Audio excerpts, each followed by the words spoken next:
오늘 우리가 함께 하실 말씀은 우리 마태복음 16장 13절로부터 17절까지 말씀입니다. 우리 주보가 뭐가 잘못됐는지 말씀 제목만 빼놓고는 하나도 맞는 게 없습니다. 지금 마태복음 16장 13절로부터 17절까지 말씀 우리 한 절씩 교독하도록 하겠습니다. 제가 먼저 13절 말씀을 읽도록 하겠습니다. 예수께서 가이사랴 빌립보 지방에 이르러 제자들에게 물러 가라사대 사람들이 인자를 누구라 하느냐? 가로되 더러는 세례 요한, 더러는 엘리야, 어떤 이는 예레미야나 선지자 중에 하나라 하나이다. 가라사대 너희는 나를 누구라 하느냐? 시몬 베드로가 대답하여 가로되 주는 그리스도시요 살아계신 하나님의 아들이시니이다. 함께 봉독하시겠습니다. 예수께서 대답하여 가라사대 바요나 시몬아 내가 복이 있도다. 이를 내게 알게 한 이는 혈육이 아니요 하늘에 계신 내 아버지시니라. 아멘.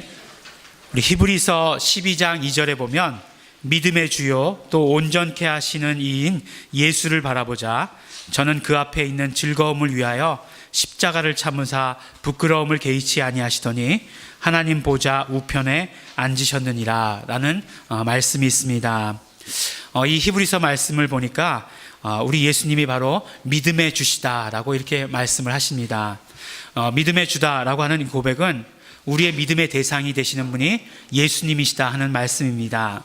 또한 우리 모든 믿음의 내용도 예수님이 되어야 된다라고 하는 것을 우리에게 말씀해 주시고 계시는 것입니다. 줄여서 말씀드리면 우리가 예수님을 얼마나 알고 있는가 하는 것이 결국은 우리 믿음의 크기가 된다라고 하는 그런 말씀입니다. 요새 보면은 우리 기독교계에 보면 영성이라는 말을 참 자주 사용하는 것을 들을 수 있습니다. 영성 있는 리더가 돼야 된다, 영성 있는 성도가 돼야 된다라고 하는 말들을 많이 들을 수 있는데 결국 이 영성이라고 하는 것도 우리가 얼마나 예수님을 알고 있는가 하는 것이 우리의 영성의 크기가 될 수 있을 것입니다. 오늘 말씀을 준비하면서 그런 생각을 해봤어요. 우리가 예수님을 알아야 된다라고 이렇게 얘기했는데 우리가 예배 가운데 얼마나 우리가 예수님을 알게 될까라는 그런 생각을 해봤습니다. 우리 찬양하고 또 우리가 기도하고 또 우리가 전해지는 그 말씀을 통해서 우리는 얼마나 예수님을 알게 될까라는 그런 생각을 해보게 되었습니다. 그러다가 얼만큼 안다라는 그런 결론보다도 결론은 뭐냐? 결국 우리의 신앙생활이라고 하는 것은 예수님을 아는데 초점을 맞추어야 된다 하는 것에 결론을 맺게 되었습니다. 그런데 그러면 우리가 예수님을 안다고 하는 것이 과연 무엇인가 하는 것이에요. 예수님을 안다 하는 것. 성경을 보면 성경에서는 안다라고 이야기할 때 그냥 우리가 어떤 지식적으로 아는 것, 그냥 겉으로 아는 것을 안다라고 이렇게 이야기하지 않습니다. 경험을 통해서 아는 것, 그것을 성경은 안다라고 이렇게 이야기를 합니다. 그렇다면 안다라는 말이 그런 말이라고 한다면 우리가 예수님을 안다라고 얘기할 때 예수님을 경험을 통해서 안다, 예수님을 경험한다 이런 말이 될 수 있을 것입니다. 근데 이게 쉽게 풀어서 이야기한 것 같지만 사실은 어떤 면으로 보면 더 어려운 이야기일 수도 있어요. 어떻게 하면 우리가 예수님을 경험하는가 하는 것이에요. 예수님을 경험하는 것이 무엇인가 하는 것입니다. 단순히 우리가 정말 이성적으로 지식적으로 예수님을 알고 경험하는 것만을 가지고 우리가 예수님을 경험한다라고 이렇게 이야기하지는 않을 것입니다. 우리는 지정의를 가지고 있는 그런 인간입니다. 그렇기 때문에 우리의 지정의를 모두 동원해서 알고 경험하는 것을 예수님을 알고 경험하는 것이다라고 이렇게 이야기하는 것입니다. 그러니까 우리가 지식으로도 예수님을 알아야 하는 것이고 우리의 마음으로도 동감해야 되는 것이고 우리의 의지도 있어야 되는 것이다라고 하는 것을 우리에게 말씀해 줍니다. 그래서 모든 교회들이 다 교육과 훈련을 하는 것이에요. 우리 성경 공부를 하는 것이 예수님을 어떻게 하면 더 잘 알까 하는 그런 소원과 그런 목적 때문에 성경 공부를 하는 것입니다. 또한 그뿐만이 아니죠. 여러 가지 어떤 영성 훈련을 하는 것도, 신앙의 훈련을 하는 것도 예수님에 대한 경험이 단지 지식에만 그치지 않기 때문에 그렇습니다. 근데 단순히 주일 예배만 나와가지고 우리가 예수님에 대한 그런 어떤 성경적인 지식을 다 얻을 수 있느냐? 저는 그렇지는 않다라고 생각을 합니다. 우리 성경 공부를 분명히 해야 해요. 그래서 성경 공부를 합니다. 하지만 성경 공부만 한다고 해서 예수님에 대한 모든 지식을 가지고 있다, 예수님이 누구이신지에 대해서 잘 알고 있다, 이렇게 얘기할 수도 없는 것입니다. 요한복음 21장에 보면 이제 예수님께서 부활하시고 나서 베드로를 이렇게 새롭게 만나주시는 것을 보게 됩니다. 근데 예수님께서 베드로를 만났을 때 뭐라고 질문을 하시냐면, 내가 나를 사랑하느냐라고 질문을 하세요. 그러니까 왜 그렇게 질문하셨을까 그냥 생각을 해보게 되었어요. 그냥 예수님께서 너 나 잘 알아? 이렇게 물으셨어도 될 텐데, 너 옛날부터 알고 있던 그 사람인 거 알아? 이렇게 물었을 될 텐데, 네가 나를 사랑하느냐? 라고 이렇게 질문을 하셨다는 것이에요. 그것은 무엇을 말하는가? 제가 생각하기에는 이 말씀이 우리가 예수님을 안다라고 이야기할 때 단순히 그냥 예전부터 알아오던 예수님, 지식적으로 알던 그런 예수님을만을 이야기하는 것이 아니라 우리의 마음도 동원되어야 되는 것이고, 우리의 어떤 뜻도 동원되어야 되는 것이고, 의지도 동원되어야 된다 하는 것을 말씀하시는 것이 아닐까라는 그런 생각을 하게 되었습니다. 결국 예수님을 안다고 하는 것은 우리의 지식으로도 알아야 되는 것이고, 우리의 사랑과 열정도 함께 해야 되는 것이고, 또 예수님을 안다라고 할 때 일방적인 것이 아니고 정말 예수님과 친밀한 어떤 인격적인 그 교제 가운데서 예수님을 알아가는 것이다라고 이렇게 이야기할 수 있는 것입니다. 그렇기 때문에 첫 번째로 우리는 예수님이 누구이신지에 대해서 우리 지식적으로도 잘 알고 있어야 됩니다. 성경이 말씀하시는 것을 우리가 분명히 알고 있고 그것을 믿어야 하는 것입니다. 성경은 예수님의 공생애에 대해서 아주 자세하게 기록하고 있습니다.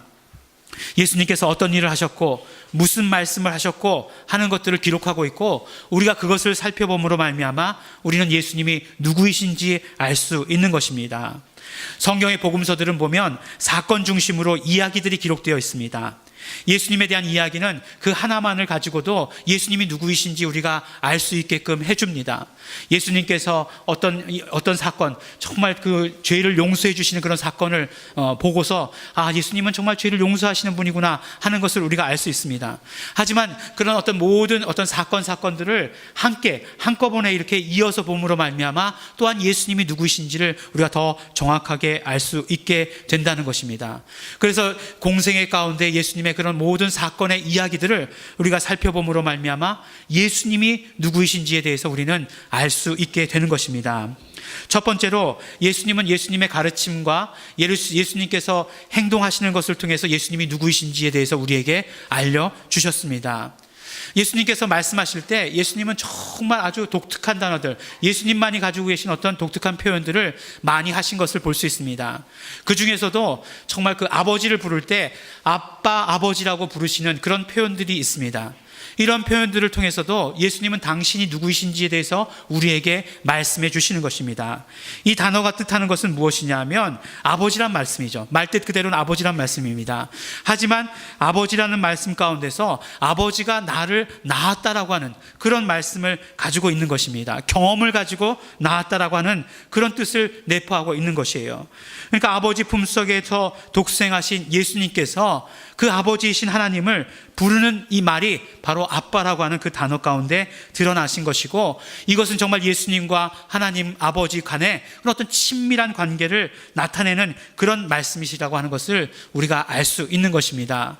그러니까 이렇게 예수님께서 말씀하신 것을 통해서 하나님은 아버지시고 예수님은 독생하신 아들이신 것을 우리가 이 말씀을 통해서 알 수 있게 되는 것입니다. 예수님께서는 공생애 동안에 많은 병든 자들을 고치시고 정말 또한 죽은 자를 일으키시고 귀신 들린 자를 쫓아주셨습니다.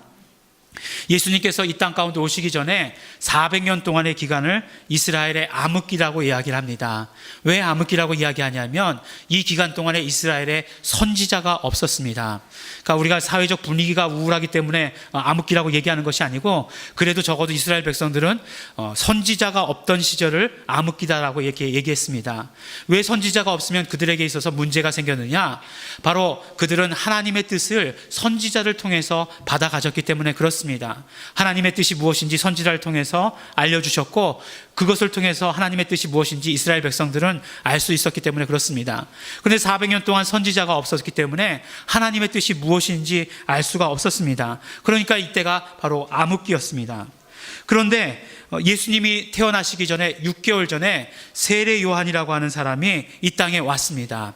제사장 집안의 아들이었고, 그 세례 요한에 대해서 표현하는 것을 보면 낙타 가죽옷을 입고 있었고 메뚜기와 석청을 먹었다라고 이렇게 이야기하는 것을 볼 수 있습니다. 뭔가 하여간 다르다라고 하는 그런 느낌이 지금에서도 드는 거죠. 제사장 집안이었다라고 하면 명문가라는 거죠. 그러니까 뭐 지금 얘기하면 엄치나 뭐 이런 얘기가 되겠죠. 그런 어떤 출신의 좋은 가정에 세례 요한이라는 사람이 나왔습니다. 그런데 어느 순간이 되더니 갑자기 회개하라 라고 이렇게 외치게 되는 것이에요. 그러니까 사람들이, 이스라엘 백성들이 어떻게 됐냐면, 이 사람이 선지자구나 라는 생각을 하게 된 거예요. 그러니까 이 사람이 무슨 말을 하는 것에 대한 관심을 갖는 것보다도 이 사람이 선지자이기 때문에 많은 사람들이 정말 세례 요한을 따라다니기 시작한 것입니다. 광야로 가면 광야로 쫓아가고, 요단강으로 가면 요단강으로 쫓아가고 하는 그런 일들을 하기 시작했습니다. 하지만 그 세례 요한은 선지자인 것은 같은데 하나님의 하시는 일들을 하지는 않았다라고 한다는 것이에요. 그러니까 병든 사람을 고치거나 귀신 들린 자에게서 귀신을 쫓아주시거나 죽은 자를 살리시는 그런 일들은 하지 않았다는 것입니다. 그런데 이제 세례 요한이 사역 시작하고 나서 6개월 뒤에 예수님이 나타나십니다. 예수님이 이제 그 세례 요한에게서 침례를 받으시고 나서 공생의 사역을 시작하시고 예수님을 알리시기 시작하셨어요. 병든 자를 치료하시고 귀신 들린 자를 쫓아주시고 하시는 일들을 시작했습니다. 그러니까 세례 요한이 궁금해지기 시작했어요. 바로 예수님이 메시아일지도 모르겠다라는 생각을 가지고 옥중에 갇혀 있을 때 제자를 보냈습니다. 당신이 메시아입니까? 라고 질문을 하게 되었어요. 근데 정말 성경이 알 수 없는 게 뭐냐면, 그러면 사실은 예수님과 세례 요한은 그렇게 또 내외할 그런 사이는 아니거든요. 친척이에요, 자세히 보면은. 그러니까 내가 너한테만 알려주는데 그래 나다 이렇게 얘기할 수도 있잖아요. 그렇게 알려주시면 얼마나 좋겠어요. 그러면 서로 좋은 것 아니겠어요? 좋은 게 좋은 거니까. 그럼 옥중에 있는데 마음 편안히 세례 요한도 자기 모든 일들을 마감하지 않겠습니까?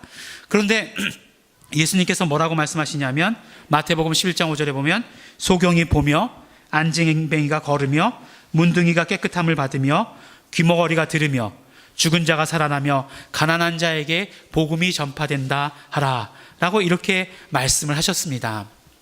마치 예수님께서는 어떤 면으로 보면 동문서답한 것인 것처럼 보일지도 모르지만, 그렇지만 예수님께서는 그래 나다 라고 말씀하신 것보다, 그래 내가 메시아다 라고 하신 것보다 훨씬 더 자세하게 메시아이심을 드러내신 것이에요. 어떤 면으로 훨씬 더 세례 요한에게 자상하게 말씀하신 것인 것을 우리는 알 수 있는 것입니다. 정말 하나님만이 하시는 일을 한 것을 통해서 예수님은 메시아이심을 드러내신 것이죠. 하나님의 아들이시며 메시아이심을 공생의 그런 어떤 모든 사건들, 병든 자를 치료하시고 죽은 자를 일으키시고 귀신 들린 자에게서 귀신을 쫓아주심으로 말미암아 정말 예수님께서는 메시아이심을 우리에게 드러내 주신 것입니다. 그뿐만 아닙니다. 예수님께서는 죄를 용서하시는 일도 했습니다. 우리 좀 전에도 말씀드렸지만 어떤 한 중풍병자가 있었는데 그 친구들이 이제 침상에 누워가지고 침상에 매달아가지고 지붕을 뚫고서 예수님께 이제 데리고 왔습니다. 그리고 친구들이 원했던 것은 이 중풍병자를 치료해 주기를 원했던 것이에요. 예수님께서 이때도 마찬가지예요. 그냥 중풍병이 치료받았다 이렇게 얘기하시면 될 걸 가지고 뭐라고 얘기하셨냐면 내 죄 사함을 받았다라고 이렇게 이야기를 하시는 것이에요. 그러니까 정말 얼마나 정말 그 중풍병자 그 다음에 치료됐거든요. 그 침상을 걷어 들고서 걸어 나갔단 말이에요. 굉장히 놀라운 일이고 정말 환영할 일이고 축복할 일인데 난리가 난 거죠. 어떻게 사람이 다른 사람의 죄를 용서할 수 있는가? 난리가 난 거예요. 죄를 용서하실 수 있는 분은 오직 하나님밖에 없으신데 어떻게 사람이 죄를 용서할 수 있는가? 난리가 난 것입니다. 여러분들, 죄를 용서하는 것이 어렵겠습니까? 병을 고치는 것이 어렵겠습니까? 그때 당시에는 병을 고치는 것이 더 쉬웠던 것 같아요. 지금은 죄를 용서하는 게 더 쉬운 것 같아요. 시대에 따라 이렇게 달라지는 것 같은 그런 느낌입니다. 그런데 거꾸로 보면 결국 이 사건을 가지고 우리가 역으로 보면 그럼 예수님께서는 죄를 용서하셨다라고 하는 것은 결국 무슨 이야기시냐? 예수님은 하나님이시다라고 하는 것을 우리에게 반증해 주시고 계시는 그런 어떤 사건이, 그런 이야기가 된다라고 하는 것입니다. 그러니까 예수님께서 공생의 기간에 오셔서 가르치시고 말씀하시고 정말 어떤 이적을 행하시고 또한 정말 그런 모든 사건들을 통해서 예수님은 바로 하나님의 아들이시고 메시아이시고 하나님이신 것을 우리에게 증거하신 것입니다. 또 두 번째로 예수님께서는 십자가를 지심으로 말미암아 예수님이 누구이신지에 대해서 우리에게 알려주셨습니다. 예수님의 십자가는 정말 영광의 조명이 비춰지는 가장 중요한, 정말 예수님의 사건 가운데 가장 중요한 사건 중에 사건입니다. 공생의 기간 동안에 예수님께서 정말 많은 이적과 표적들을 행하셨습니다. 병든 자를 조금 전에 말씀드렸던 것처럼 치료하시고 모든 병든 자가 하여간 만나면 치료하셨어요. 그냥 예수님의 그런 어떤 옷깃만 만져도 치료받았습니다. 그리고 또한 오병이어의 이적 같은 그런 놀라운 이적을 일으키지 않았습니까? 얼마나 놀라운 이적이었던지 사복음서에 모두 기록되어 있는 그런 이적이에요.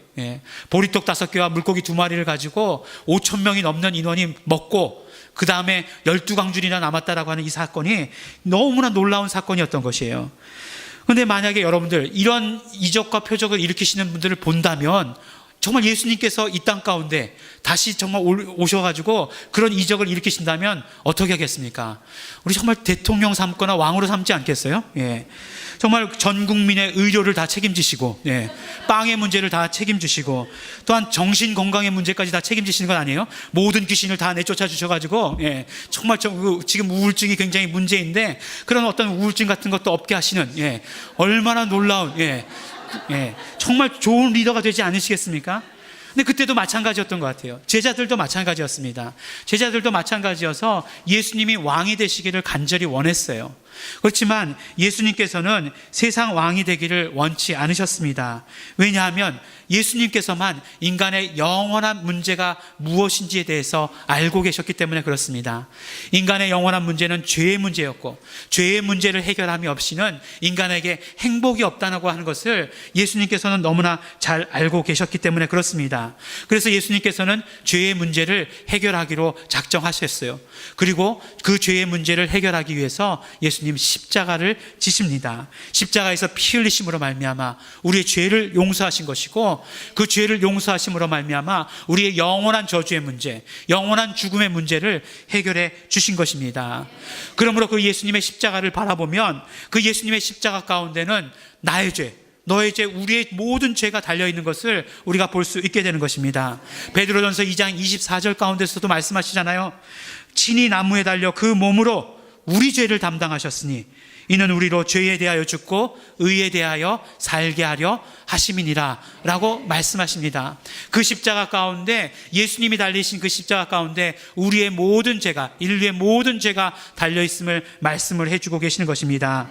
그뿐만 아닙니다. 예수님의 십자가에는 우리 죄와 더불어서 인간 육체의 저주인 병이 또한 달려있는 것을 우리에게 말씀해 주십니다. 마태복음 8장 17절에 보면 예수께서 우리의 연약한 것을 친히 담당하시고 병을 짊어지셨도다 라고 말씀하십니다. 예수님께서 십자가에 달리심으로 말미암아 우리 모든 죄의 문제와 더불어서 우리의 모든 죄와 더불어서 우리의 모든 병이 달려있다라고 우리에게 말씀해 주십니다. 그러므로 우리는 죄로부터 자유를 얻게 되는 것이고 예수님의 그 십자가로 말미암아 병으로부터 자유를 얻게 되는 것입니다. 그뿐 아닙니다. 예수님의 십자가에는 마귀의 사망 권세도 달려 있습니다. 마귀의 사망 권세가 죄와 더불어 십자가에 못 박혀 있는 것입니다. 그러므로 더 이상 마귀는 힘이 없습니다. 영원한 형벌만을 기다리고 있을 뿐입니다. 아무런 힘이 없고 아무런 능력이 없기 때문에 이제 남아있는 것은 그들이 하는 일은 속이는 일만 할 뿐입니다. 정말 예수님께서는 십자가에 못 박혀 죽으심으로 말미암아 피 흘려 죽으심으로 말미암아 메시아로서 이루어져야 되는 모든 모든 성취를 모두 이루신 것을 우리는 이 십자가의 사건을 통해 볼 수 있게 되는 것입니다. 그러므로 예수님의 십자가는 예수님께서 메시아로 오셔서 이루신 그런 모든 일들을 우리에게 알려주시는 그런 사건이 되는 것입니다. 세 번째로 예수님은 부활하셨습니다. 예수님이 부활하셨다고 하는 것은 예수님께서 죄 없으시다라고 하는 것을 증명하시는 정말 절대적인 그런 사건이 되는 것입니다. 부활을 통해서 예수님은 하나님의 아들이심을 증거하셨습니다. 왜냐하면 예수님의 부활은 예수님께서 아무 죄가 없으시다는 것을 증명하는 사건이 되기 때문에 그렇습니다.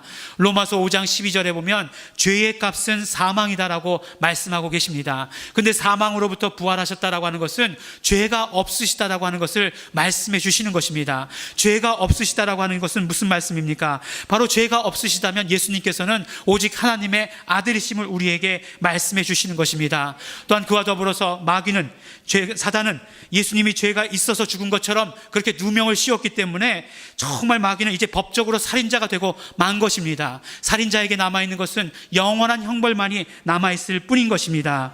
그렇다라고 한다면 이제 그 십자가에는 무엇이 달려있는가가 오히려 더 분명해지는 것입니다. 마귀는 예수님의 죄 때문에 정말 십자가에 달려 죽었다라고 얘기하는데, 그 십자가에 달린 것은 예수님의 죄가 아니다라고 말씀한다면 그 십자가에는 우리의 죄가 달려있는 것이고 우리의 병이 달려있는 것이고 마귀의 사망 권세가 달려있는 것임을 우리에게 말씀해 주시고 계시는 것입니다. 그래서 그 이후로부터 사도들은 정말 사도들이 전했던 복음은 부활의 복음이다 라고 이야기하고 있습니다. 사도들은 예수님의 부활을 전했다라고 이렇게 말씀하고 있는 것입니다. 예수님의 부활을 통해서 예수님은 죄 없으신 하나님의 아들이심을 증거했기 때문에 그렇습니다. 네 번째로 예수님은 승천하셨습니다. 하늘로 다시 돌아가셨습니다. 정말 하나님 우편으로 돌아가셨습니다. 예수님은 부활하시고 40일간 이 땅에 계시다가 하나님 우편으로 가셨습니다. 예수님께서 하나님 우편으로 가시는 것을 제자들이 직접 눈으로 목격하게 됩니다. 그런데 그 예수님께서 하나님 우편에 계시다라고 하는 그 사실을 어떻게 우리가 더 확실히 알고 수 있느냐? 바로 성령님을 보내주심으로 말미암아 우리는 이것을 더욱더 확실하게 알게 되는 것입니다. 예수님께서 이 땅에 계실 때 계속해서 약속해 주셨어요. 요한복음 16장 7절에 이렇게 말씀하십니다. 내가 아버지께로 가면 내가 보혜사 성령을 너희에게 보내리니 라고 이렇게 말씀을 해주셔요. 그러니까 예수님, 보혜사 성령님께서 우리에게 오셨다라고 하는 것은 예수님께서 하나님 우편에 가 계시다라고 하는 것을 증명해 주는 것임을 우리는 너무나 잘 알 수 있습니다. 예수님은 누구이신가? 예수님의 그런 어떤 공생의 모든 사건들을 통해서 한 사건 한 사건을 통해서 예수님이 누구이신지를 알 수 있는 것이고, 또 이 모든 사건들을 다 종합해서 볼 때 또 예수님은 누구이신지에 대해서 우리가 알 수 있는 것이고, 이 사건들을 또 역으로 짚어가서 볼 때도 예수님은 누구이신지에 대해서 우리가 알 수 있게 되는 것입니다. 우리는 정말 성경을 통해서 예수님의 공생애를 바라봄으로 말미암아 예수님이 누구이신지에 대한 확실한 지식을 갖고 있어야 되는 것이고, 그 확실한 지식이 우리의 믿음이 되어야 하는 것입니다. 또한 그뿐만 아닙니다. 두 번째 이렇게 얘기하고 있어요. 성경을 통해서 이렇게 예수님을 알게 되었다라고 한다면 우리의 사랑과 열정을 드려야 된다라고 이렇게 말씀하고 계십니다. 처음에 말씀드리기를 우리가 예수님을 사랑할 때 그때 우리는 예수님을 더욱더 잘 알게 된다, 예수님이 누구이신지에 대해서 더 알게 된다라고 이렇게 말씀을 드렸습니다. 우리 인간끼리도 마찬가지인 것 같아요. 우리 인간끼리도 그냥 알고 지낼 때는 잘 모르지만 사랑하면 그 사람을 더 잘 알게 되는 것입니다. 근데 인간의 연약함은 무엇인가 하면 정말 사랑해서 그 사람을 더 잘 알게 되면 실망하기 때문에 인간의 문제가 있는 것이에요. 정말 그런 사람인지 몰랐다가 사랑하게 되니까 그 사람의 본질을 알게 된 거예요. 그러고 나니까 내가 생각했던 그 사람이 아닌 거죠. 그렇지만 예수님은 그렇지 않다는 것입니다. 우리가 정말 예수님을 사랑해서 예수님을 더 잘 알게 되면 알게 될수록 예수님은 정말 사랑할 만한 분인 것을 우리는 더 알게 되고 더 깨닫게 된다라고 우리에게 말씀해 주시고 계시는 것이에요. 정말 예수님을 알게 되면, 예수님을 사랑하게 되면 사랑하게 될수록 더 사랑하고 싶으신 분이라고 하는 것을 우리는 알게 된다라고 말씀해 주시는 것입니다. 예수님을 사랑해야 예수님을 알 수 있게 되는 것이에요. 우리가 아무리 많은 지식으로 성경 공부를 했다 할지라도, 우리가 정말 신학을 전공하고 박사가 되었다 할지라도 예수님을 사랑하지 않으면 예수님을 알지 못합니다. 우리가 정말 예수님을 사랑해야 합니다. 그러면 그분을 사랑하기 위해서 우리가 어떻게 해야 하는가 하는 것이에요. 정말 그분을 우리의 온 열정을 다해서 사랑하기 위해서 어떻게 해야 되는가? 그분께 우리의 마음을 다한 고백을 드려야 하는 것입니다. 우리 고백을 드려야 돼요. 우리가 예수님을 믿기 시작할 때, 우리가 예수님을 영접할 때, 그때 우리에게는 보혜사 성령님께서 임하십니다. 보혜사 성령님은 예수님을 아주 잘 아시는 분이에요. 정말로 삼위일체 하나님 되시는 분은 서로 너무너무나 잘 아시고 서로를 너무너무 사랑하시는 분이십니다. 그런데 그렇게 서로 사랑하시는 그 성령님께서 예수님에 대한 사랑의 고백을 우리와 함께 하자라고 우리에게 말씀을 하시는 것이에요. 우리 안에 오셔서 그 고백을 함께 하자, 그 사랑의 고백을 함께 하자라고 이렇게 말씀하시는 것입니다. 예수님이 누구신지에 대해서 그 사랑의 고백을 함께 우리가 하자라고 이렇게 말씀을 하시는 것입니다. 바로 오늘 말씀 가운데, 우리가 본문 말씀 가운데 읽은 그 베드로의 고백이 그것입니다. 예수님께서 말씀하시잖아요. 네가 스스로 한 고백이 아니다. 그것은 성령님의 인도하심으로 말미암아 네가 고백하게 된 것이다 라고 이렇게 말씀하시는 것처럼 우리도 성령님의 인도하심을 따라서 예수님께 우리의 사랑의 고백을 온전히 드려야 한다는 것입니다. 그러면 우리는 예수님이 누구이신지 더 잘 알게 된다는 것이에요. 어떤 고백입니까? 예수님 당신은 그리스도시요 살아계신 하나님의 아들이십니다. 이렇게 고백하면 우리가 예수님과 사랑의 관계 가운데 있게 된다고 하는 것이에요. 그렇게 사랑의 고백을 드릴 때 우리는 예수님이 누구신지에 대해서 정말 우리의 지식으로만이 아니라 우리의 정말 어떤 마음으로만이 아니라 우리의 모든 것을 다 드려서 알게 되는 것이다라고 우리에게 말씀해 주시는 것입니다. 예수님 당신은 그리스도시요 살아계신 하나님의 아들이십니다. 우리의 열정을 다해서 고백하는 것입니다. 그러면 우리는 예수님과 사랑의 관계 가운데 거하게 되는 것이고 예수님을 더 잘 알게 된다라고 말씀해 주십니다. 이 사랑의 고백을 할 때마다 예수님 당신은 그리스도시요 살아계신 하나님의 아들이십니다. 이 고백을 할 때마다 우리를 인도하시는 성령님을 경험할 수 있게 되는 것이고 하나님의 뜻을 알게 되는 것이고 정말 예수님께서 메시아로 오셔서 이루신 모든 일들을 알게 되는 것이고 성령님과 더불어서 예수님의 누명을 벗기는 일들을 우리가 하는 것이다라고 우리에게 말씀해 주시는 것입니다. 우리의 사랑과 우리의 열정을 드리는 이 고백을 통해서 예수님을 사랑하게 되고 예수님을 전하는 자들이 된다라고 우리에게 말씀하십니다. 우리 사랑하는 우리 양재일교회 성도 여러분, 우리는 예수님이 누구이신가 경험을 통한 그런 지식이 있게 되기를 원합니다. 또한 그뿐만 아니라 우리의 사랑과 열정을 들여서 그분이 누구이신지에 대해서 체험하고 경험하게 되기를 원합니다. 우리의 고백이 그 시작이 된다라고 성령님께서 말씀해 주시고 계십니다. 날마다 새롭게 우리 그 고백을 이루어가기를 원합니다. 예수님 당신은 그리스도시요 살아계신 하나님의 아들이십니다. 이 고백이 우리를 새롭게 하며 우리를 인도하시고 정말 예수님을 증거하시게 되는 것을 경험하시는 우리 성도 여러분들이 되시기를 예수 이름으로 축원합니다. 우리 함께 기도하시겠습니다. 우리 기도하실 때 우리도 정말 예수님께 우리의 이 사랑의 고백을 마음껏 드리기를 원합니다. 이 고백함으로 말미암아 우리가 정말 예수님이 누구이신지 더 잘 알게 되기를 원합니다. 우리 정말 이 고백을 통해서 예수님과 정말 사랑의 관계가 이루어지게 되기를 원합니다. 그리고 정말 예수님께서 정말 성령님께서 인도하시는 대로 이 고백을 전하는 자들 될 수 있도록 되기를 원합니다. 소원합니다. 결단합니다. 그렇게 하겠습니다. 소원하시면서 고백하시면서 결단하시면서 우리 함께 기도하시겠습니다.